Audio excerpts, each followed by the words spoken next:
तुमचं कीर्तन मला सगळं पटलं, लय भारी कीर्तन केलं, पण एक मुद्दा मला नाही पटला. तुम्ही म्हणत होते कीर्तनामध्ये की हे सगळा प्रपंच संबंधीच्या सगळ्या गोष्टी दादांत खोट्या आहेत. अहो माझी बायको मला एवढी प्रेम करते, आई एवढी माझ्यावर प्रेम करते, अहो बाप तर माझ्यावर जीव वावरून टाकतो, माझा बाप कधीच ठगत नाही हो, इतकं प्रेम माझ्यावर करतो. तो म्हणतो सोन्या, हे सोन्या, आणि तुकोबाराची प्रमाणे ही राजा, आणि शास्त्र सांगते, ज्ञानोबाराची ज्ञानेश्वरी सांगते, संत वाङ्मय सांगते, राजा व्यवहार सुद्धा तेच सांगते.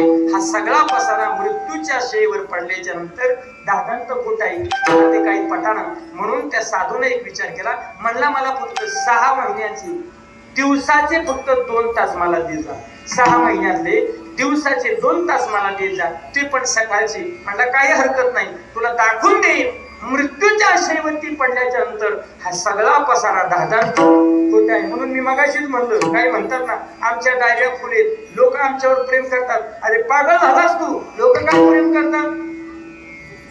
म्हणून या करता दृष्टांत आहे.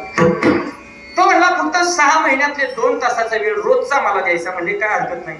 त्यानं त्याला योगासनातला एक प्रकारे श्वास, त्याला काय म्हटलं जातं, श्वास रोखून धरणं, त्याला तो योगाचा एक प्रकारे. पहा, कुणी अभ्यासक असतील तर त्यांना माहित असेल.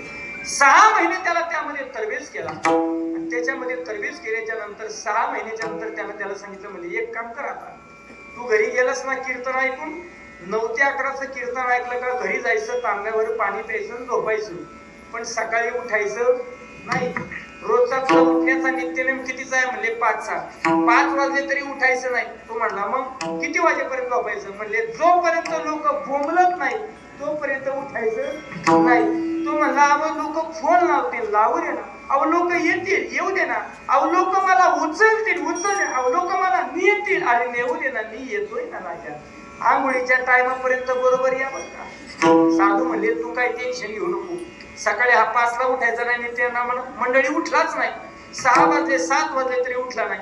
8 वाजले, बायको जवळ गेली, गदा गदा हलवायला लागली, आई जवळ गेली, नाकावर बोट ठेवलं, श्वास बंद झालेला आहे. आईच्या मनामध्ये विचार आला, पोरगा आपलं गेलं. जे आईनं जोरात मारवाडी पोराच्या नावानं ठोकली, शेजारी पाजारी बाया जवळ आल्या, लगेच पदर काढला, डोळ्याला लावला, रडायला लागल्या, दहाय मोकळून रडतात, तरुण तडकदार पोरगा आहे, म्हातारी आजी रडते, सगळ्या पाहुण्या रावळ्याला फोन झाला. यानं मात्र आपलं सोंग घेतलं होतं, आणि हा प्रकार त्याला माहित होता ना, त्यानं मात्र सोंग घेतलं होतं. आणि हे सोंग घेतल्याच्या नंतर मात्र त्या ठिकाणी साधू महाराज तेवढ्यामध्ये आले.